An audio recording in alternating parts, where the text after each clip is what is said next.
Ce document est une affiche italienne réalisée en 1957 afin d'assurer la promotion de la construction européenne et de la mise en place de la Communauté économique européenne à travers les traités de Rome de mars 1957. On y voit 6 jeunes femmes se tenir la main devant une carte de l'Europe, les 6 jeunes femmes représentant les 6 pays membres respectifs. On y reconnaît les Pays-Bas, la Belgique, la France, l'Italie, l'Allemagne, le Luxembourg. Ces 6 jeunes femmes représentant la jeunesse, l'avenir au sein d'une Europe unie. C'est dans ce sens que l'on présente le projet européen Assurer l'avenir pour une jeunesse par rapport aux événements tragiques qui sont intervenus quelques années auparavant avec la Seconde Guerre mondiale qui a déchiré l'Europe.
Nous allons étudier, à travers une frise, quelques éléments chronologiques de la construction européenne des années 50 au début des années 2000.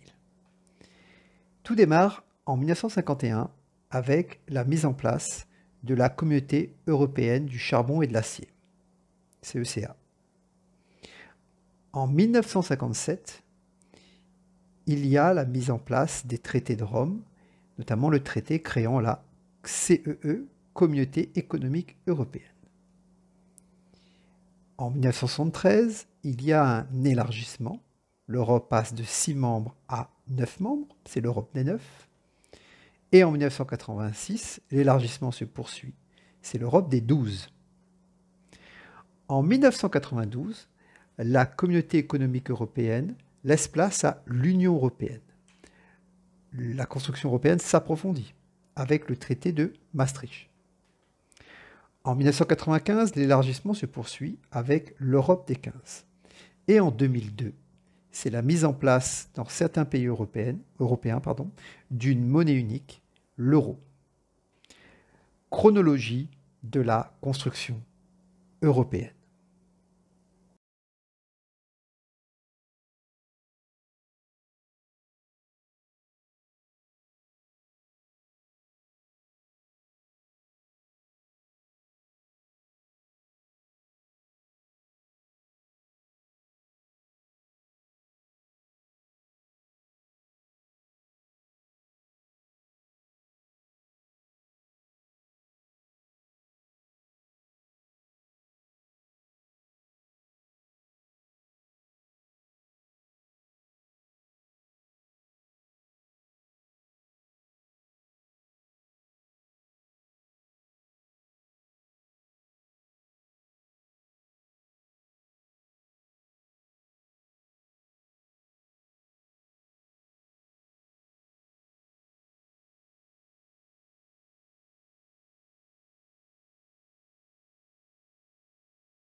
Nous allons maintenant étudier un croquis de synthèse où nous allons voir les différentes étapes de la construction européenne depuis les années 50 jusqu'au début des années 2000.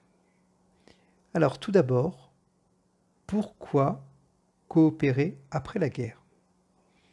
Première chose qui nous semble évident aujourd'hui, mais qui n'est pas forcément aux yeux de l'histoire, c'est pour éviter une nouvelle guerre franco-allemande. Effectivement, la France et l'Allemagne se sont affrontées en 1870-1871, en 1914-1918, lors de la Seconde Guerre mondiale en 1939-1940. Et donc, aux yeux des pairs de l'Europe, stabiliser la relation franco-allemande, c'est assurer la sécurité du continent européen. Ensuite, il y a la volonté de relever l'économie européenne. Relever une économie qui paye encore les conséquences des destructions, de la désorganisation de la Seconde Guerre mondiale. Et au début des années 50, le travail à accomplir est encore important. Enfin, il y a la volonté de se protéger de la menace soviétique. À la fin des années 40, au début des années 50, l'URSS est perçue comme étant une menace directe par de très nombreux Européens. J'entends bien sûr ceux qui ne sont pas communistes à ce moment-là, mais au niveau des gouvernements, beaucoup de personnes s'inquiètent d'une possible invasion soviétique. Ensuite, il y a les premiers pas. Tout d'abord, il y a la création de la communauté du charbon et de l'acier. La CECA en 1951, qui va regrouper 6 pays, l'Allemagne de l'Ouest, la RFA, les Pays-Bas, la Belgique, le Luxembourg, la France, l'Italie. Il s'agit de mutualiser la production de charbon et d'acier afin de faciliter le redécollage économique, le charbon et l'acier étant la base des besoins de l'époque au lendemain de la guerre. Mais il y a aussi des échecs, comme l'échec de la création de la communauté européenne de la défense, la volonté de créer une armée européenne pour faire face notamment à cette menace soviétique, mais qui échoue tout simplement parce que les États ne veulent pas et les peuples européens ne voulaient pas voir la souveraineté que représente l'armée partir vers une institution supranationale type Communauté européenne de défense. Donc, ce projet n'a pas abouti. Néanmoins, en 1957, les 6 pays de la Communauté européenne du charbon et de l'acier, la France, l'Allemagne, l'Italie, la Belgique, les Pays-Bas, le Luxembourg, signent le traité de Rome, qui crée la Communauté économique européenne, CEE. On a la création d'un marché commun, où on supprime toutes les douanes à l'intérieur de cet espace. Ainsi, on a la libre circulation des marchandises, des personnes et des capitaux.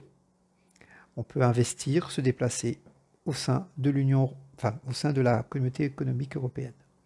On a aussi la création de la politique agricole commune, le but étant d'assurer l'autosuffisance alimentaire d'une Europe qui dépend encore à cette époque des importations et de créer une agriculture puissante.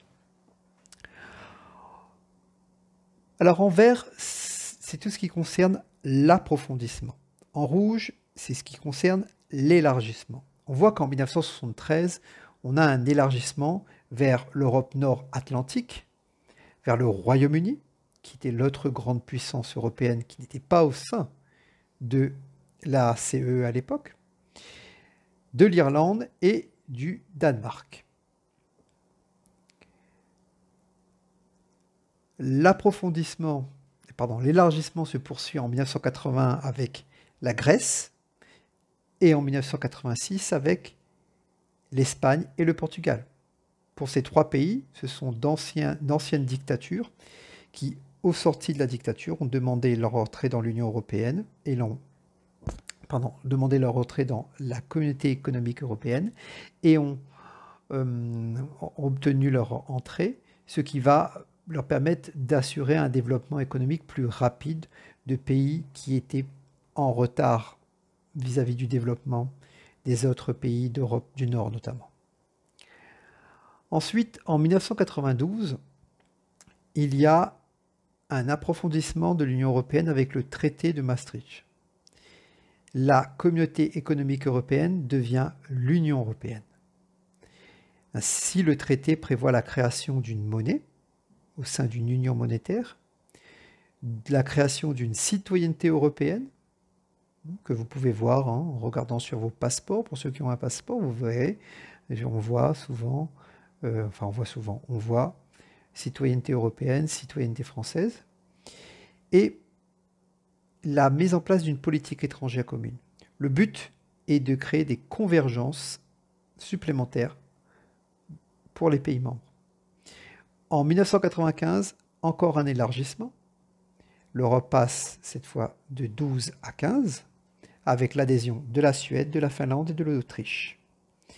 Et enfin, en 2002, c'est la mise en circulation de l'euro comme monnaie de remplacement pour les différents pays qui ont décidé d'adopter l'euro, car tous n'adoptent pas l'euro au sein de l'Union européenne.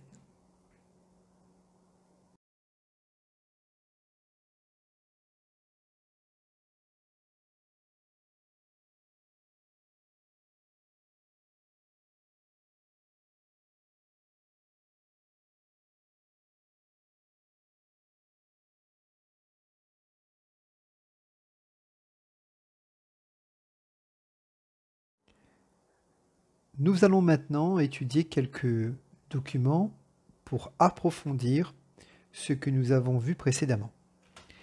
Alors tout d'abord, une affiche sur la communauté européenne du charbon et de l'acier, qui date du début des années 50, dans lequel on voit les différents pays européens, membres de cette communauté, où les frontières ne sont pas marquées et les drapeaux sont imbriqués. Sur le fond, on reconnaît un mur métallique. L'idée est de montrer que l'Europe unie se reconstruit au lendemain de la guerre et qu'elle cherche à former un bloc. L'Europe de l'Ouest, bien sûr. Hein. Alors, cette image célèbre, c'est une photographie qui a été prise en 1957 lors de la signature des traités de Rome, notamment le traité instituant la CEE, la Communauté économique européenne, où on voit au premier plan les chefs de gouvernement signant ce traité. Et c'est véritablement le point de départ de la construction européenne telle que nous la connaissons aujourd'hui. L'acte fondateur de ce qu'on appelle aujourd'hui l'Europe.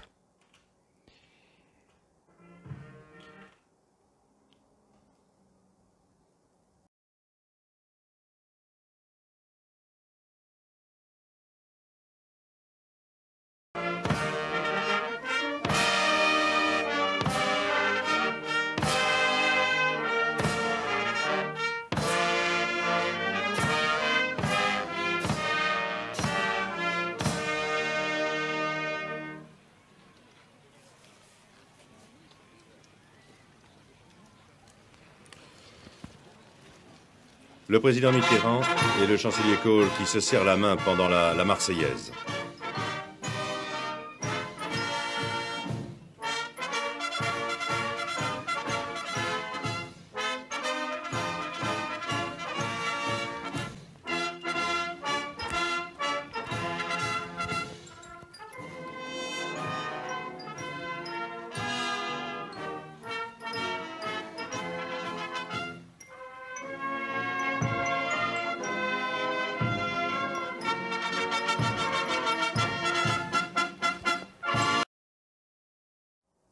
Cette vidéo a été prise en 1984 lors de la commémoration de la bataille de Verdun.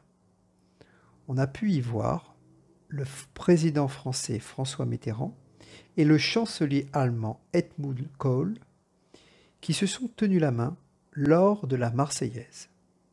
C'est un acte fort que les deux hommes ont voulu réaliser pour montrer que la France et l'Allemagne avaient réussi à dépasser leur histoire, à dépasser leurs tensions et à montrer que c'étaient deux pays unis dans la construction européenne. Cet acte est resté comme étant un élément marquant de cette construction européenne.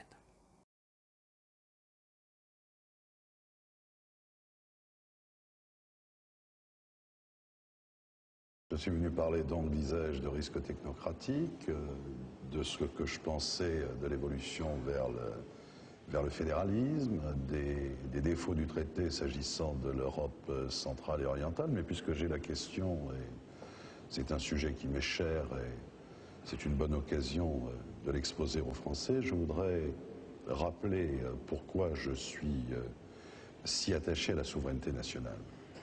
Moi aussi, moi aussi. Je m'en réjouis, on a beaucoup cité ces derniers temps dans cette campagne le général de Gaulle. Alors, il n'y a pas de raison que je ne le fasse pas moi-même. C'est le général de Gaulle, je crois, j'en suis même sûr, qui disait « Pour moi, la démocratie est inséparable de la souveraineté nationale ». Qu'est-ce qu'il voulait dire par là? Il voulait dire que la démocratie, entre autres choses, c'est l'acceptation par une minorité de la loi de la majorité. Et ça n'est pas rien pour une minorité d'accepter la loi de la majorité. Vous avez connu cette situation, Monsieur le Président, je la connais en ce moment. Chacun son tour. Dans cet extrait vidéo, qui date de 1992, nous voyons débattre deux hommes, François Mitterrand, président de la République française, et un de ses opposants, Philippe Séguin. Les deux hommes débattent de la mise en place du traité de Maastricht et du référendum qui va suivre. François Mitterrand est un des partisans, un des initiateurs du traité de Maastricht qui veut créer l'Union européenne et mettre en place l'euro notamment. A l'inverse, Philippe Séguin est un opposant. Pour lui, l'Union européenne est une entité qui ne serait pas suffisamment démocratique et qui ne serait pas suffisamment proche de la population. Pourquoi est-ce qu'il dresse de telles critiques à cette future unité qu'est l'Union européenne? Philippe Séguin lie la souveraineté nationale à la démocratie. Et pour lui, au sein de l'Union européenne, il ne peut pas y avoir de souveraineté nationale puisqu'il y a plusieurs pays. Et donc l'Union européenne ne pourrait pas être réellement démocratique. C'est un débat qui a été tranché par les Français en 1992 puisque le traité de Maastricht a été adopté. Mais j'ai choisi cet extrait pour montrer que l'Union européenne ne se fait pas sans opposition, sans débat démocratique et sans lutte d'idées entre les partisans et les opposants à cette construction.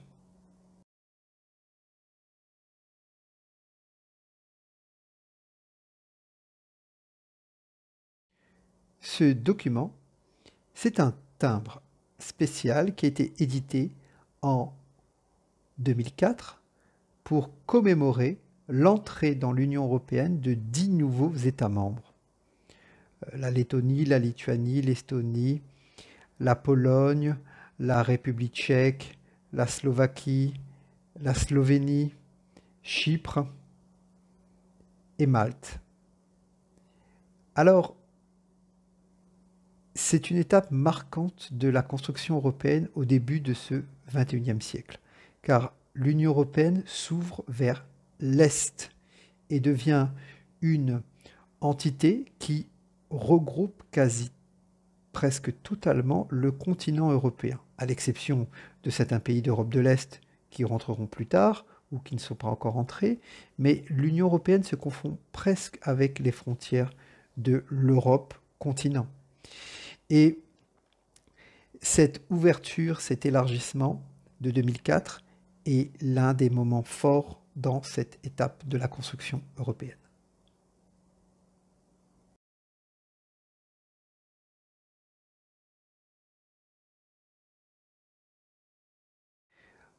Nous allons maintenant voir la trace écrite, les débuts de la construction européenne. Le projet européen est mis en place dans un contexte difficile, sortie de guerre, reconstruction et menaces soviétiques.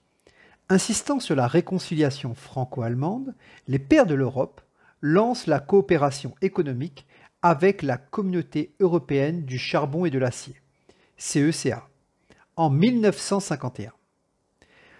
La construction européenne connaît une nouvelle étape avec les traités de Rome instituant la Communauté économique européenne, CEE, des politiques communes et un marché commun sans entrave douanière. La Communauté économique européenne est l'approfondissement du projet européen. La CEE mène à bien ces projets. Les douanes entre les États membres sont abolies et des politiques communes sont mises en place, comme la politique agricole commune, PAC, pour la modernisation des campagnes et l'autosuffisance alimentaire. L'intégration économique se poursuit. L'existence d'institutions démocratiques stables est un critère d'adhésion à la CEE. Les élargissements successifs font passer l'Europe de 6 à 15 États membres en 1995. L'Union européenne, intégration et élargissement massif. En 1992, le traité de Maastricht crée l'Union européenne, avec de nouvelles institutions, une citoyenneté européenne et une union économique et monétaire. L'euro entre en circulation en 2002. L'Union européenne poursuit son élargissement vers l'Est pour atteindre 28 pays en 2013. Elle aide les anciens pays de l'Est à combler leur retard économique et social. Plusieurs pays sont encore candidats à l'adhésion.